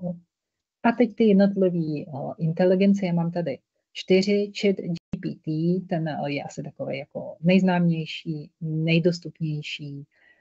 Teď už je ta verze 5, zase se jakoby zlepšila. Já jsem dřív tomu chatu GPT měla takový jako odstup, protože mi přišel příliš vágní, ale jak on je pod tím Googlem, tak Google samozřejmě jako velmi investuje do toho rozvoje, takže zase ten jeho chat využívá všechny vlastně ty informace, které jako zachycuje Google, co ty jeho algoritmy zvládnou, takže ona jako v tomhletom zase v tom nějakém jako kontextovém a propojení na to vyhledávání funguje jako tenhle typ inteligence dobře, ale co jí jako jde hůř, to je právě ta vlastní historie i nějaká lingvistika, to znamená různé dialekty nebo nějaký jako specifický termíny, to už jako na to nestačívá. Ale samozřejmě jako většina umělých inteligencích má už dobrou němčinu, i tu latinu, že jo, která je tam nahraná, takže třeba pro napovídání nějakých slov, když hledáte, co by to mohlo být, tak jako ona taky zafunguje. A samozřejmě jako u všech je vždycky lepší si vzít tu placenou verzi, to je přesnější, i jako má víc jako modelů, jo, že si tam můžu vybrat vždycky z toho modelu, co chci, včetně toho, že si můžu generovat obrázky a podobně. Ale i ta zdarma je docela slušná a minimálně s ní jako určitou dobou člověk dokáže udržovat ten chat v rámci jednoho rozhovoru a ona se vlastně pamatuje. Jo, pamatuje se poměrně dost, takže ji nemusíte, že jo, za nějakých 5 odpovědí znovu informovat o celém tom zadání, protože už to jakoby, už to prostě neudrželo. Takže v tom je dobrý ChatGPT, ale není to prostě jako nějaký model, který by byl úplně odborný. Já mám ráda Claude, ten používám asi nejvíc. On má verzi zdarma, ale jako za mě není moc dobrá. A to četování je s ní hrozně omezený. Jo, potom už prostě jako delší rozhovor s ní prostě nemáte šanci uskutečnit. Já mám tu placenou verzi. Ona třeba je docela dobrá, že už má v sobě trošku toho optické, nebo trošku, má optické rozpoznávání znaků v sobě, ona už jako přečte, když ji tam nahrajete vlastně sken nějakého dokumentu, ona to dokáže pochopit, když ji nahrajete fotografii, samozřejmě jako vám dokáže interpretovat, co na té fotografii je, to ona zvládá. A zase má dobrou němčinu, latinu, takže a takové ty formální dokumenty ona zvládá, má jako historické názvy obcí, má historickou němčinu, nicméně, když je to něco nad ty běžné nástroje rozpoznávání znaků, OCR nástroje, jako třeba nějaký složitější kurent, tak ona to samozřejmě jako by nepřečte, ale když třeba je to něco, co je napsané na psacím stroji a vy to máte digitálně, tak i to vám vlastně může přečíst, přepsat, v tomhle tom už jako pokročila. Já si využívám nejvíc právě toho placeného Clauda a ChatGPT, někdy Perplexity. Potom je Gemini, ta také jako je hodně oblíbená a ona je jako dobrá pro takové ty neobvyklé znaky. Ta má jako poměrně velkou databázi, protože každá inteligence je jako zaměřená, nebo ten nástroj jakoby nějak modifikovaný. Jo, ty vývojáři se snaží taky najít nějakou jako unikátní linii, kterou by jakoby mohli prorazit na ten trh, takže každá má ještě malinko své vlastní zaměření. A dokonce dokáže číst třeba úplně ty nejnutnější základy kurentu a právě přečte vám ten text, který je vlastně uložený, že to máte uložený jako JPG nebo PNG, takže i tyhle obrázkové soubory. Pak i Perplexity, ta je dobrá, že je napojená v tom, že ona v živě jako si vyhledává. Oni se jako většinou ty inteligence tváří, že vám živě vyhledávají, ale primárně se opírají o nějakou svoji databázi, která byla nahraná, jo, v nějaký moment a moc jim nechce jako živě si to dohledávat, ale ta Perplexity ta opravdu jako prokazatelně si i hned to dohledává. A zase ona má třeba nějaké svoje silná místa a to je, že má jako docela velkou databázi různých historických osobností, událostí a tak. A vlastně pro mě je dobrá na pochopení takových těch dobových souvislostí, což vám pomáhá také, když se snažíte porozumět tomu textu. Samozřejmě existuje mnohem víc modelů umělé inteligence, člověk by mohl testovat strašně dlouho. Určitě doporučuji si vybrat placenou verzi od něčeho. S tou verzí zdarma je to hodně zdlouhavý, ty konverzace jsou hodně přerušovaný a opravdu jako ta kvalita těch odpovědí je už takový tam velký rozpor, protože vy potřebujete už takové to hloubkové hledání, ty search modely nebo research, vlastně ty výzkumné modely, a to ty verze zdarma mají vždycky strašně omezený. Takže doporučuji placenou. A poslední, co já tu mám, to jsou právě to optické rozpoznávání znaků, OCR nástroje. Existuje také dost modelů. Já teda za sebe v současné době doporučuji Transcribus. Ta základní verze je zdarma. A tam opravdu si to nahrajete a ono to dokáže přečíst kurem. Samozřejmě s poznámkou toho, že to musí být nějaké srozumitelné, a v čem naprosto selhává jsou sloupečky v matrikách. Prostě když tam nahrajete ten matriční list, tak ona to považuje všechno za linku, takže vám to úplně jako roztrhá, takže potom z toho vznikne jako strašná zmatlanina. Tak na to pozor. A vy si tam taky jako můžete trénovat a vytvářet si vlastně jako takové svoje vlastní modely. To je jako dobrý, že ona je takový jako samoučící se systém a vy si ji můžete prostě vytrénovat na prostě určitou lokalitu nebo prostě na nějaký dialekt nebo na něco, co prostě ona jako nemá úplně v sobě primárně jako defaultně zabudovaný, ale ví to, jakoby můžete takhle jako učit. Tak a potom, co je jako taky takový docela fajn, že vždycky pomáhá se zapojit do nějaké komunity badatelů nebo do nějakého fóra, ať už je to prostě na facebookové skupině nebo jako třeba genealogie Taby, je moc hezký jako sdílený web konverzační. Vždycky jakoby se snažit vlastně jako sledovat prostřednictvím těch rychlejších ostatních, co se osvědčilo, a vím, že hodně frčí právě genetická genealogie a hodně fungují právě nástroje umělé inteligence, protože všichni si to chceme usnadnit, takže je důležité jako sledovat v tomto dění. Takže teď jsem vzala takhle umělou inteligenci, už máme 4. Tak jestli má někdo otázky. Paní Brožová, je mi to jasný, šlo by mluvit další 2 až 3 hodinky, klidně ještě co k tomu přidat. Já spíš jenom ještě projedu chat, protože se nám krásně zase zaplnil. Máme tady od paní Moniky spíš takový povzdechnutí. Musí se svěřit, že jí mrzí, že dnešní rodné listy jsou dost smutné. Její děti mají v rodném listu jen otce a matku, ale už ne prarodiče. V jejím rodném listu má matku, otce a prarodiče.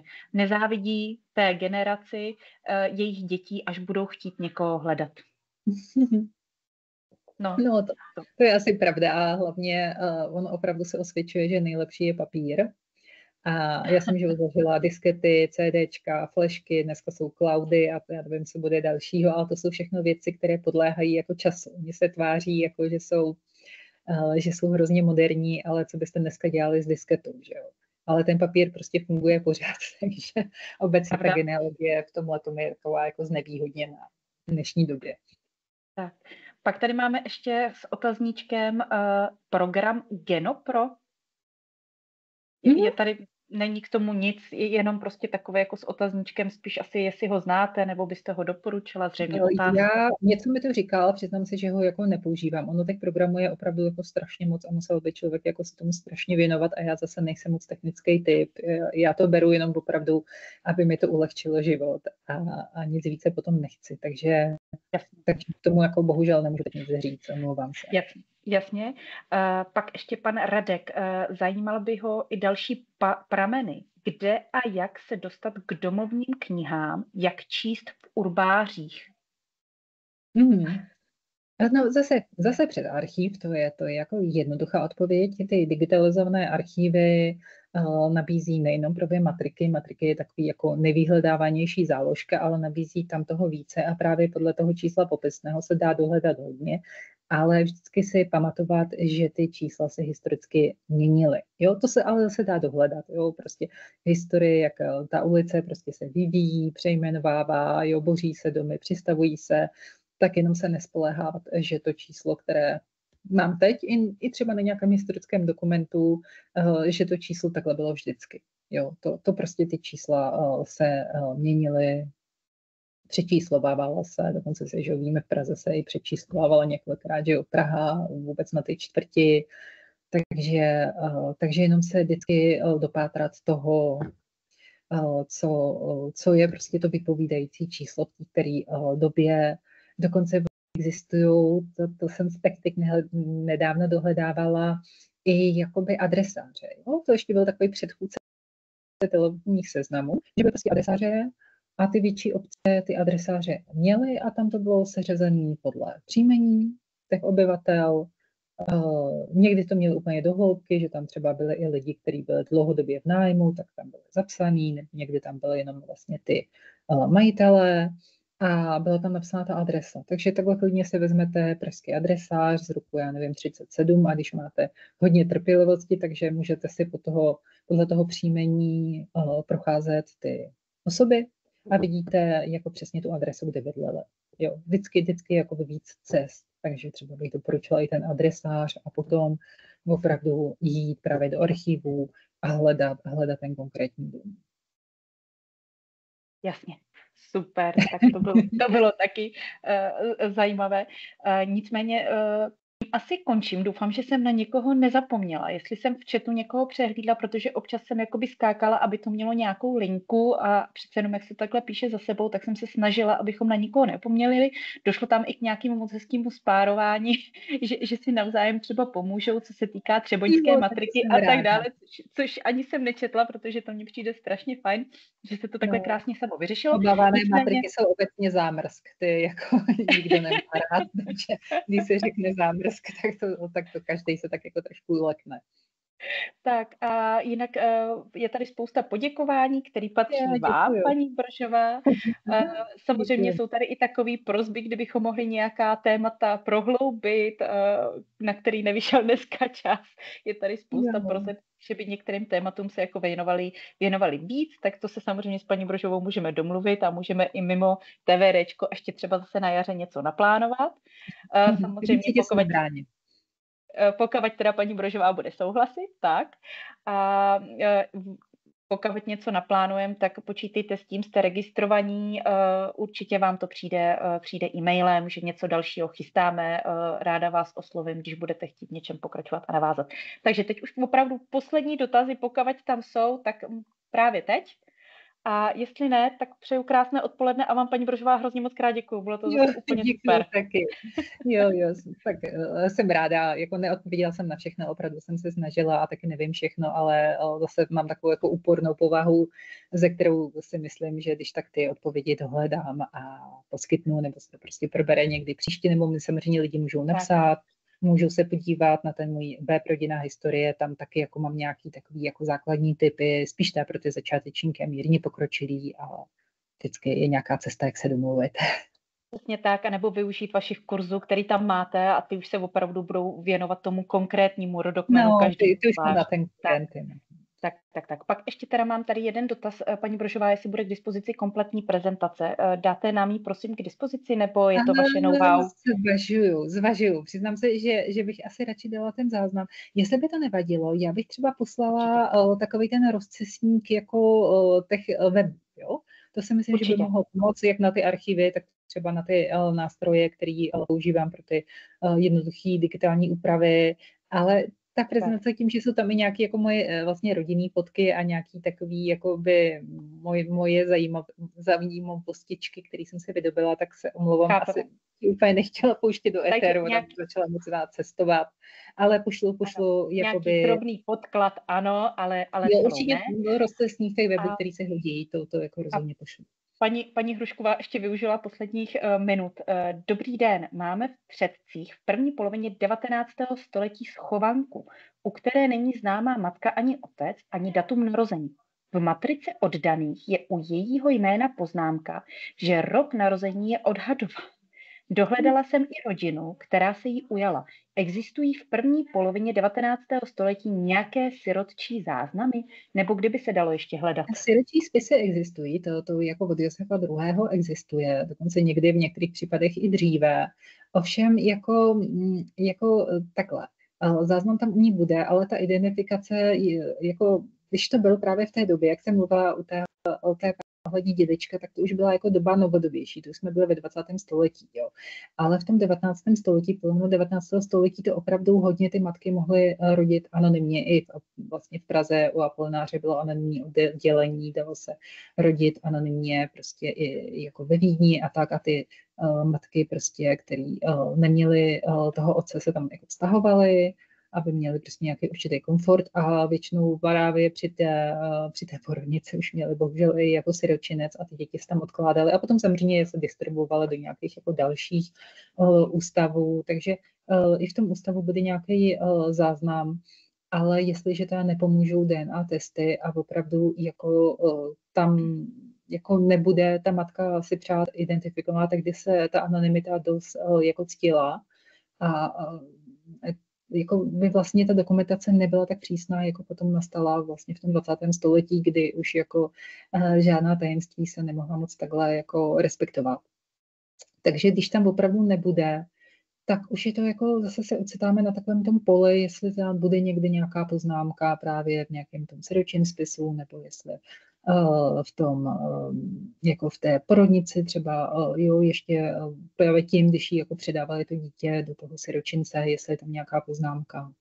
Je to taková jako horší situace, opravdu, teda, musím říct, tak teď to asi nezakončím moc optimisticky. Chtělo by to mít jako výjimečný štěstí. Buď ty genealogické testy, ty by náhodou se tam člověk spojil s těma jakoby dalšíma příbuznýma, a nebo kdyby někde byla nějaká poznámka. Může to být ale dítě, který taky jako mělo rodiče, oni někdy opravdu odkládali ty děti i z důvodu jako vysoké chudoby, jo? To taky jako je možnost. No. Ale spíš si myslím, že to bude nemanželské dítě.